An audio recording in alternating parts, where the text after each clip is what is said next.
एक समय की बात है। एक भागतपुर नाम का एक गांव था। उस गांव में सभी लोग खुशी रहा करते थे।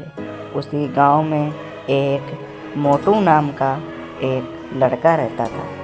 वह पूरे दिन सिर्फ खाना खाया करता था और खाना खाकर इधर उधर लेट जाया करता था। उसका काम सिर्फ यही था, वह खाना खाता था और अपने घर में वहीं लेट जाया करता था। तभी वह खाना खाकर आता है और वहीं पेड़ के पास लेट जाता है। मोटू खाना बहुत खाया करता था। उसका काम सिर्फ खाना ही खाना था। इसीलिए वह अपनी माँ के पास जाता है और अपनी माँ से वह खाना मांगता है। माँ जी, मुझे खाना दे दो, मैं बहुत भूखा हूँ, मुझे बहुत ज़ोर से भूख लगी है, जल्दी मेरे लिए कुछ खाना बना दो, मैं बहुत ही भूखा हूँ, ज़ोर से भूख आ रही है, मैं क्या करूँ। मोटू सिर्फ खाना ही खाता था और वह अपनी माँ के साथ बैठकर खाना खाने लगता है और खाना खाकर उसके तुरंत बाद ही वह वहीं पास पड़े बिस्तर पर उधर ही लेट जाता है। मोटू सिर्फ यही किया करता था, उसको कुछ भी काम नहीं था। तभी उसकी माँ बहुत ही उससे परेशान हो जाती है कि यह सिर्फ खाना खा लेता है और घर पर ऐसे ही लेटा रहता है। तभी इस प्रकार कुछ दिन बीत गए और कुछ दिन बीतने के बाद में मोटू फिर भी नहीं सुधरा। वह उसी तरह सिर्फ खाना खा लिया करता था और वहीं लेट जाया करता था। वह बहुत ही आलसी था। तभी इस प्रकार से काफ़ी दिन बीत गए। तभी एक दिन उसकी माँ ने देखा कि यह खाना खाकर फिर से लेट गया है। तभी उसकी माँ पहले तो कुछ देर बैठी रहती हैं और तभी वह अचानक एकदम से उठती हैं और मोटू से कहने लगती हैं, ए मोटू, मोटू, ए मोटू, कुछ काम धंधा क्यों नहीं करता है? हाँ, मैं कब तक काम करूँगी? तो पूरे दिन सिर्फ खाना खा लेता है और बस पड़ा रहता है, लेटा रहता है। मैं क्या करूँगी? चल कुछ काम कर, धंधा कर। आज मैं तुझे घर से निकाल ही देती हूँ। कुछ कमा के लाएगा तभी घर में घुसने दूँगी। तभी मोटू उसकी बातों को सुनता है और उसकी माँ कह रही थी, जब तक तू कमा के नहीं लाएगा तब तक तुझे घर में नहीं आने दूँगी। अब कुछ कमा के लाएगा तभी तू घर में घुसेगा। चल जा, निकल जा मेरे घर से, निकल जा। तभी मोटू अपनी माँ की बात को सुनकर तभी मोटू गुस्से से कहता है, हाँ, क्यों नहीं, मैं कुछ जा रहा हूँ घर छोड़कर। मैं अब कुछ कमा के ही आऊँगा तभी आऊँगा घर में, वैसे आऊँगा नहीं, जा रहा हूँ। हाँ। तभी मोटू घर ढील कर चला जाता है और मोटू रास्ते में जाता है।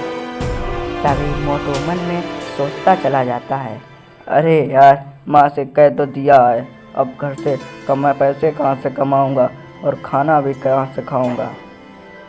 तभी उसे एक तरकीब सूझती है और वह सीधे अपने गांव के सेठ के पास जाता है। वह सेठ बहुत ही रईस था और उसके आम के तथा इत्यादि फलों के बगीचे थे तथा उसके पास बहुत ही सारा पैसा था। इसलिए मोटू अपने गांव के सेठ के पास जाता है और अपने सेठ के घर जाकर उसके घर अंदर जाकर वह अपने सेठ से बात करने लगता है। और जैसे ही सेठ के पास जाता है तो कहता है, सेठ जी, मैं आपके फलों को बेचूंगा और जो फल बचेंगे, जो पैसे की कमाई होगी, वो हम लोग आधा आधा बांट लेंगे। आपको मंजूर है या नहीं? बताए तैसा मैं आपके फलों को सारे बेच दूंगा। ठीक है, फल भी मैं ही तोड़ लाऊंगा और बाजार में भी मैं बेचने जाऊंगा, पर रुपए आधे आधे हो जाएंगे। ठीक है। तभी सेठ कहता है, हाँ, क्यों नहीं, चलो ठीक है, तुम फलों को बेचना और आधे पैसे मुझको दे देना। ठीक है। चलो फिर आज ही से तुम बाजार में फल ले जाओ, ठीक है। तभी मोटू चला जाता है और मोटू सीधे अपने सेठ के बगीचे में जाता है। मोटू अपने सेठ के बगीचे में जाकर एक पेड़ से फलों को तोड़ने लगता है और फिर वह पेड़ों से फलों को इकट्ठा करने लगता है और फलों को इकट्ठा करने के बाद में वह डलिया में रख लेता है और उसे अपने घर ले आता है। मोटू बहुत ही आलसी था, फिर भी वह अब काम करना चाहता था, इसलिए वह फलों को लेकर सीधे शहर के बाजार निकल पड़ता है और वह शहर से होकर सीधे अपने गांव से होकर बाजार की ओर आ जाता है, क्योंकि उसे अब बाजार में फलों को बेचना था।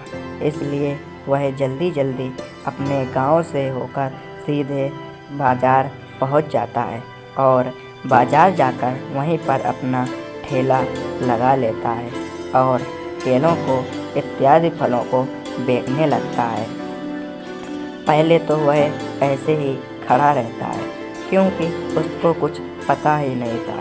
फिर वह एकदम से थोड़ी देर बाद में चिल्ला चिल्ला कर बेचने लगता है।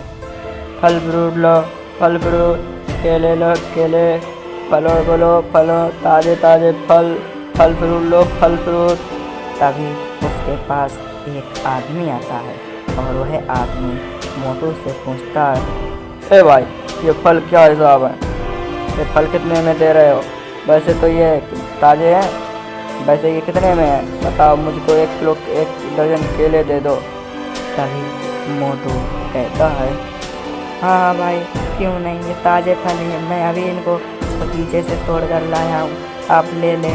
बताओ कितने क्या कर दूँ, कितने दर्जन केले दे दूँ? तभी मोटू उस आदमी को फलों को बेच देता है और वह आदमी फलों को देखकर और अच्छे छांट कर उनको खरीद लेता है और अपने घर चला जाता है।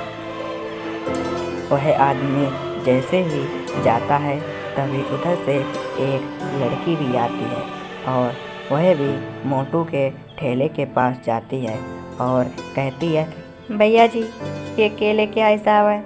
वैसे ये सेब कितने हिसाब हैं? मुझको सेब चाहिए। तभी मोटू उस लड़की को सेब दे देता है और वह लड़की भी लेकर चली जाती है। वह फलों को शाम तक सारा बेच देता है और बचे हुए पैसों को वह सेठ के घर लेकर पहुंच जाता है, क्योंकि उसे अब पैसों को बांटना था। इसलिए वह सीधे अपने सेठ के घर चला जाता है और सेठ के घर जैसे ही वह पहुंचता है तो सेठ वहीं अपने पास पड़े सोफे के पास बैठा होता है।